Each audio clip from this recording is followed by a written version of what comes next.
Good afternoon, folks. This is Robert Chappell, Executive Editor of Madison365, with your daily update for Wednesday, March 3rd. We'll talk a bit about some coronavirus information that's, some of the numbers are just a little higher than I'd like them to be, and a little higher than they were yesterday. And again, we try not to look at any single day numbers, but we look at trends. The trends are still okay, but just a couple things that I just want to put, just let you know about that are causing me just a tiny bit of concern. And then we will talk about some other local news as well. But first, let's look at the statewide numbers. We're seeing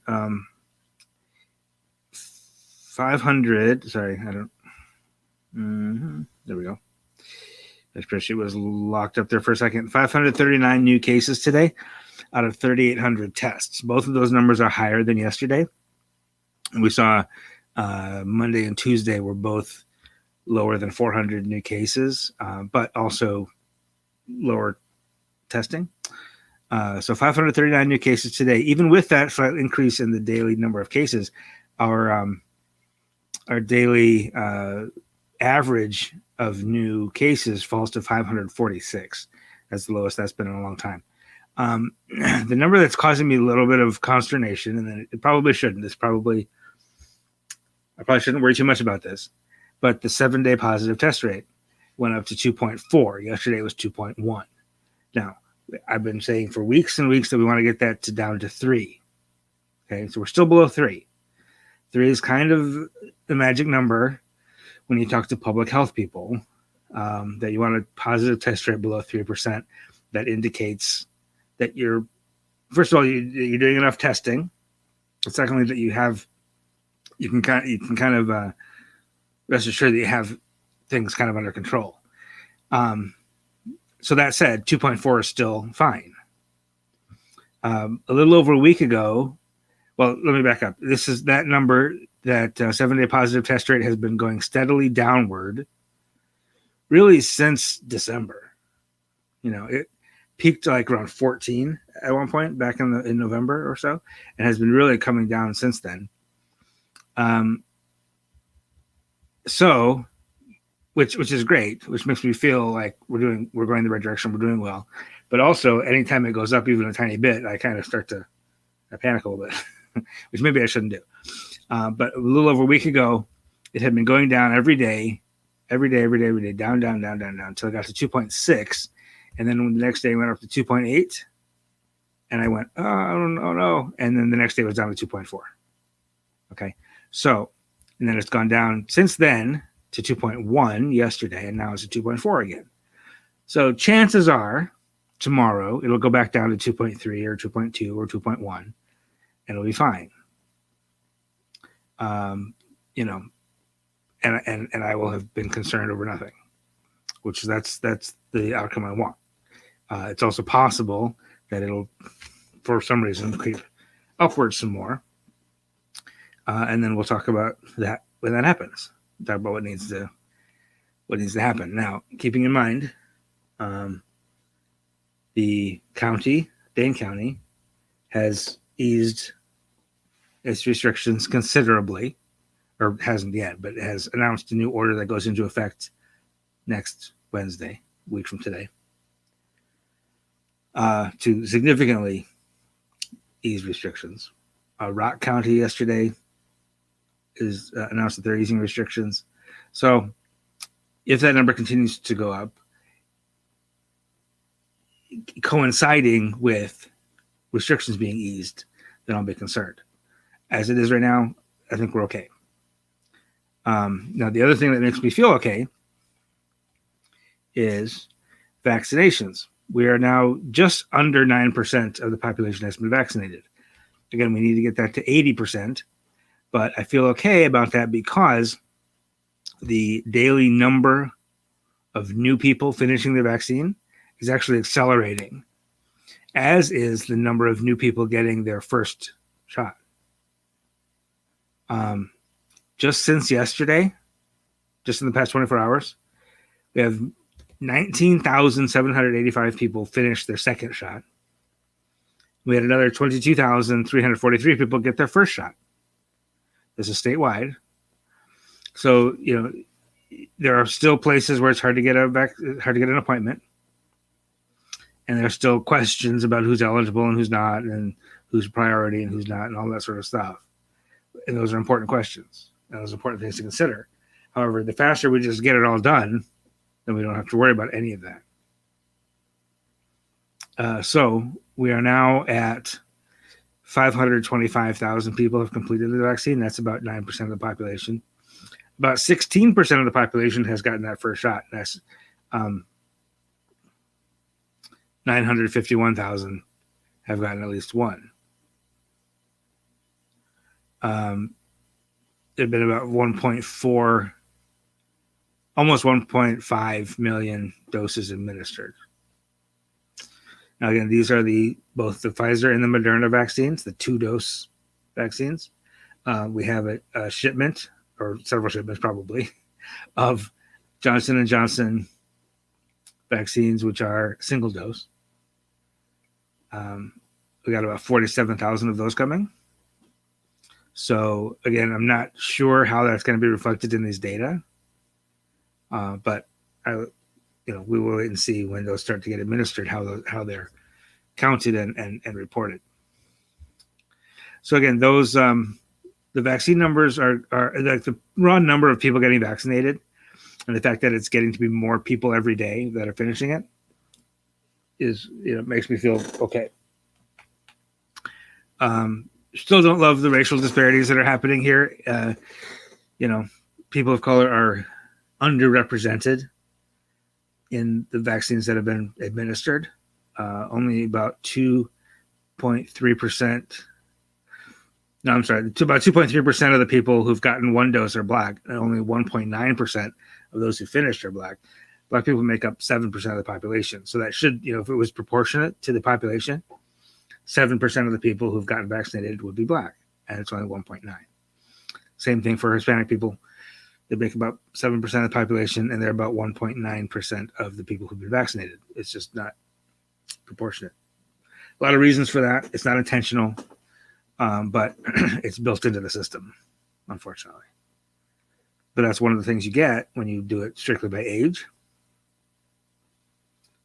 Black people make up a smaller percentage of older people than they do in the general population. So that's, those are the intent versus impact we always talk about, right? Now let's talk fatalities. Sorry. The fatality numbers are okay today. Also 18 fatalities. All of them over 50. There was a couple 50 and 60-year-olds, which are younger. But again, those are not deaths that happened today. Those are deaths that are reported today. That brings our daily average of fatalities down to 17, which is fine. It's not as low as it's been, but it's certainly been a lot higher than that. So, as long, again, we want to just keep that trend moving downward. And as long as the cases continue to work their way downward, deaths will follow. The death statistics always follow the case statistics by about 3 or 4 weeks. So as we see these numbers of cases drift downward, we'll see the deaths drift downward as well. And that's exactly what we have been seeing for the past several months, really. So that's good. It's all pretty good news. There's that one number, that the 7-day positive test rate, it went up slightly, that I don't love. We'll see if that goes back down tomorrow, and we'll keep our fingers crossed and hope that it does. Now, we also know that schools are opening. A lot of schools around Dane County are open part-time. Madison schools are going back into session next week, starting with kindergartners, and then first and second graders a week later. So we'll talk a little bit more about that on the other side of the break here. We'll take a short pause, and then we'll get into some local news, including some Madison school news. Stay with us. We will be right back.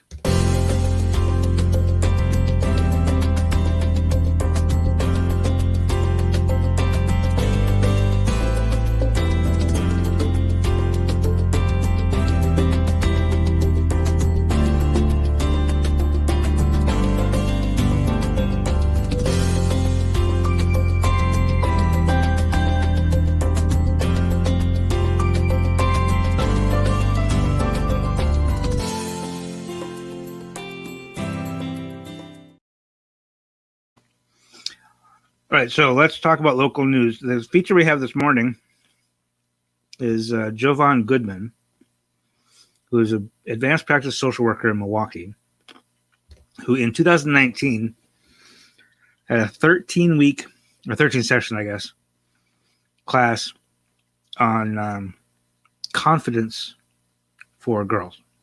It's an important thing if you want to be in whatever pursuits. And of course, they couldn't do that class again in 2020. So instead, she wrote a book, and it's called the Confidence Continuum.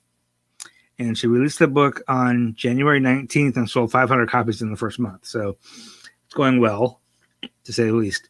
And the book is available now.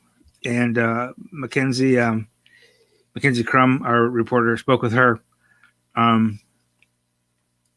They're going to have an event, a Facebook Live Books and Cooks event on March 27th coming up in a couple weeks. So you can watch that. And it's available at Amazon and Target and at her website. So if you go to Madison365.org, I think this one has, because this was the feature this morning at 6 o'clock, so this one's slid off the front page by now. But if you go to Madison365.org, search for Jovan Goodman, you'll find it. Maybe I'll just drop a link in the comments for you. But take a look at that. It's a very nice story that Mackenzie did, and it's a good book to look at. Now, Madison East teachers have announced that they will join Madison La Follette teachers who started this idea. This will be tomorrow. They're going to have a teach out, basically a work action from 8:30 to noon. And they're going to have some outdoor education, instruction, displays, expressing their concerns about reopening schools. Right. Schools will reopen next week. There's significant concerns among teachers that there's not enough planning. Now, Madison Metro School District today announced that they had an independent review of their buildings and their plans to reopen, and that found it to be that their plans meet or exceed CDC guidelines, and it was sort of declared safe to open based on their planning. But the teachers union still has concerns, so they're having this work stoppage, brief half-day work slowdown, or whatever you want to call it, tomorrow from 8:30 to noon. There was a letter sent to the press and to us and to everybody else, but also to the administration with about 500 signatures on it. Almost 400 of those were teachers, and then just other community members supporting them, expressing concern about the communication between the district and the teachers, as well as the what the teachers view as kind of a lack of contingency planning for the reopening. The Urban League of Greater Madison today announced the location of the Southside Business Hub. This is something we've talked about a couple of times before. This was announced last summer that the county and the city and the Urban League would all kind of partner to build a business hub on the south side of Madison, specifically to prop up, to encourage, to support Black and Brown-owned businesses, to kind of create a self-sufficient economy on the south side. And the county's put in some money. American Family just last week, you might remember, American Family announced a significant investment in a loan fund for businesses that'll start here. But they announced today that the location will be at the Village on Park, which is if you know Park Street, it's almost to the Beltline down on South Park Street. It's where Madison Area Technical College's South classrooms were at one point before they built the Goodman South Campus. Leeds Bakery is there. There's a handful of businesses in that sort of in that complex, and so it's going to be a 3-story modern building that'll be built with the help of the city and the county and the Urban League, and serve as a sort of a central business location for new businesses to grow and thrive on Madison's south side. So that's pretty exciting, actually. And the stories there at Madison365.org is a bit more information about the timeline and how it's all going to happen. Finally, today's soccer news. Philip Brino is the new forward Madison goalkeeper. That was the one position that the club had not yet announced a signing for. Brino played for Charleston Battery last year in the USL Championship, the last 2 years actually. But he actually played more last year. He played started about half of their games. Last year he went to University of Maryland, Baltimore County, and then he went to played for William and Mary his senior year, and he's 25 years old, 6'2". He's got some wingspan.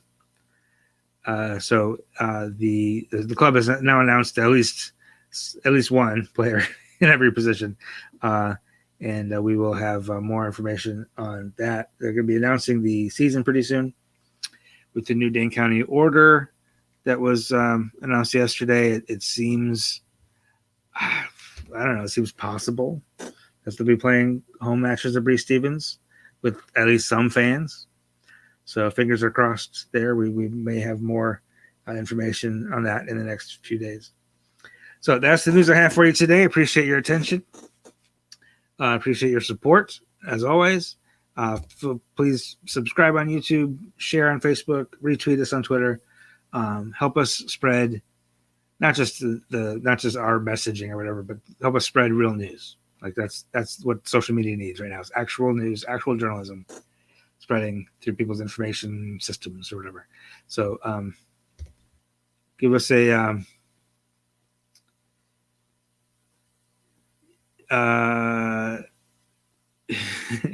yes, this is true, Andrew. Sorry. I did see on Twitter this morning, I saw a familiar face, Don Smart, training with Greenville this morning. I'll be chatting with some folks from Fort Madison tomorrow. I'll try to get you an update on when training's getting underway tomorrow. So appreciate your attention again, and have a wonderful evening, and we'll see you tomorrow. This is 365 Media.